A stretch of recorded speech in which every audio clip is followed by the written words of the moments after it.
esteemed guests, corporate leaders, ladies and gentlemen, good evening, everyone. It's very good to be here today to see and witness the award of the Innovation and Sustainability Award. As the MC has said, innovation, both the innovation and sustainability is actually has something to do with mestecc. And unfortunately, I have been speaking many times today, and I really do not know how many of you are repeated audience. I'm just worried that I repeat myself so much that you have listened like at least 3 or 4 times. So I will just keep it very short. His Excellency has told me that many of the delegations from the Netherlands are on waste management. Waste management is something that the government is really looking at to modernize our waste management system. And there is a huge, I would say, a huge gap between now and what we want to see. And as the Minister of mestecc, my part is on the energy part. And today, this morning, you have seen YB Zuraida. YB Zuraida is on the waste management part. So waste to energy, what I can do, a commitment is that mestecc is fully committed to support the housing and local government ministry in their pursuit of waste to energy or any waste management that is progressive for the country. And we are also working with the Housing and Local Government Ministry in terms of circular economy. We have a very good exchange. Sometimes we don't agree with each other, but we always have open communication between our different ministries. Especially Malaysia is now developing a circular economy roadmap. We are still engaging with different stakeholders, and it is going to be announced end of 2020, end of next year. So sometimes next year at this time in IJAM, perhaps it's a time that we actually announce our circular economy roadmap. We want to be a part of this, and I can't say that we can be the leader because we are really taking a baby step, but the government wants to be open to this. Whenever we talk about innovation, sometimes policymakers think that innovation only happens in the corporate sectors. Actually, to me, that what is important, especially in our push for renewable energy, since last year until this year, we see that how changing of regulation open up opportunity for innovation. And therefore, the first thing the government needs to do is to innovate in a better policy, so that it creates incentive for the investors to invest into the business, and that we can only make sure that such the thing that we push for, sustainable when we create an ecosystem and not a top-down approach. And that ecosystem consists of 4 things. One is that we must have people, we must have the technology, we must have a government that gives a regulatory framework. And finally, the most important to me is that if all of this, we have it, and if without investment, if there is without financing of the entire industry, the ecosystem cannot work. One of this, we will have to complete it. So I see myself as a minister, and our mestecc team, we see ourselves as to also innovate in terms of policy. That is why we are open to listen to you, especially in our circular economy roadmap. We would like to listen to more of the industry players. We would like to do something that feeds into what the potential of this industry. And of course, the clarity will only happen next year. There's a lot of clarity in terms of how we develop our electricity industry reform plan. Tomorrow I'm going to talk about that, and also we have a lot in renewable energy. But I believe next year, IJAM, we will talk a lot more on our achievement in waste management or year to come.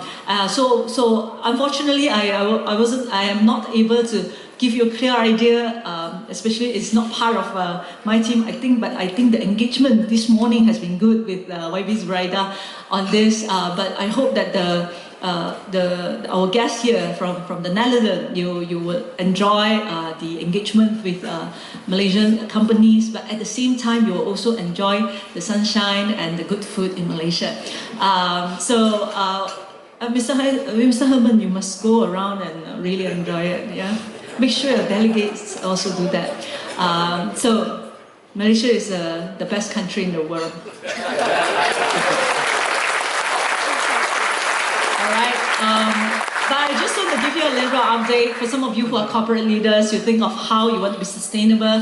One of the ways that you can do this, I've said it many times, just forgive me if you have heard it many times. One of the ways that you can do it is to put on rooftop solar on your buildings. If you have buildings with large roofs, the government has what we call net energy metering. We have enhanced the policy on a one-on-one offset basis. With the green investment tax allowance, you get to be able to, through your savings, pay out your capex in about 2 to 3 years. Even without the tax allowance, we are talking about 5 to 7 years. So do consider that. If you have no idea what you want to do to make your corporate green, think about NEM, energy metering. For more information, you can go to www.sedan.gov.my. I'm learning from the TM guy just now. So go into sedan.gov.my. Sedan is Sustainable Energy Development Authority. In Malaysia, we have in-tariff mechanism, we have net energy metering, we have many incentives for green, as also for waste to energy as well. We have green investment tax allowance, we have green income tax exemption, we have green technology financing scheme. All of these, the details of it, I do not want to bore you with it. Tomorrow we are going to talk a lot about this, and the day after, on Friday as well, the Security Commission is going to talk about green financing in here. So all information are available online, so you can go online, and our ministry has also developed a roadmap. Last year, IJAM, we launched a roadmap towards zero single-use plastic by 2030. We are now at phase 1 of the roadmap. One of the things that we are trying to do is to also encourage R&D to not only thinking about reduce, reuse, recycle, but to introduce the 4th R in this, which is to replace. If the plastic is inevitable, then how can we make it more the alternative that is greener for the country? So that is also what we do. We incentivize through R&D matching grant, etc., etc. So I really do not want to bore you with all these policies, but I just want to say this. Just now, when I heard the chef talk about how he makes his kitchen sustainable, I just thought that every one of us have a role to play, whether we are a chef, whether we are whatever that we do, we have a role to play to make the organizations that we are at a more sustainable place. A lot of people always think that, only if I become someone that is big, that I can do something about it. Actually, all of us can play a part in making the world a more sustainable world. And of course, it's for Malaysia, to make Malaysia a more sustainable country. And also, I just want to say that the government is very committed to make sure that we have sustainable development. But we also recognize that in sustainable development, as much as we want to talk about sustainability, there must be a development. There will not be sustainable development if there's no development. So that is why when we think of and when we come up with policies, the government policies has always been how can we build a business model?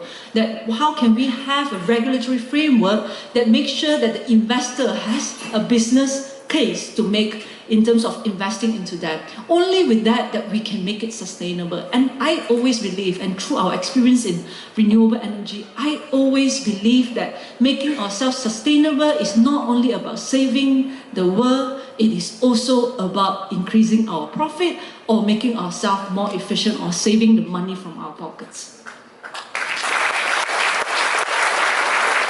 It is not an either or, it is that we can have both. If we think hard enough, if we try hard enough, and if we are innovative enough, I believe that we can have the best of both of this world. That development as well as the green agenda. So I do not think they are mutually exclusive. I believe that all of you do not think that they are mutually exclusive. That's why you are here. And I want to encourage all of you to take steps, to take actions. Recently I have you go through your Facebook or Instagram, one of the quotes that really caught my attention is this. He said this, not he, I don't know who said it, but the quote says this. The quote says that imperfect action is better than perfect inaction. imperfect action is better than perfect inaction. A lot of times, especially the government or the people, we want to plan it so perfectly before we take the first step. Unfortunately, the world is moving so fast and we have a challenge that is so urgent that if we only take steps when we are 100% and we are 100% sure that the plan is perfect, it may be too late for us. So perhaps as the government, some of you are investors here, you do business here, as a government, sometimes the step we take maybe is a bit imperfect, but as a government, we want to listen to you and we want to react very quickly to correct our imperfection, and hopefully our action become more perfect or better from year to year. And also hope that next year, iGEM, we can deliver more to you, we can create more values for our participants and delegates. We hope that to serve you in whatever work that you do, and whether you are a business or you are NGOs, academia, or we would like to add value to your work through the things that we do, through iGEM, through everything, and the policies that we make. So with that, I would like to congratulate in advance the winner, and I hope that this will not be the end. This will only be the beginning to inspire you to do more for your organizations and for the country and for the world. With that, I'd like to thank you and I wish you a very good evening.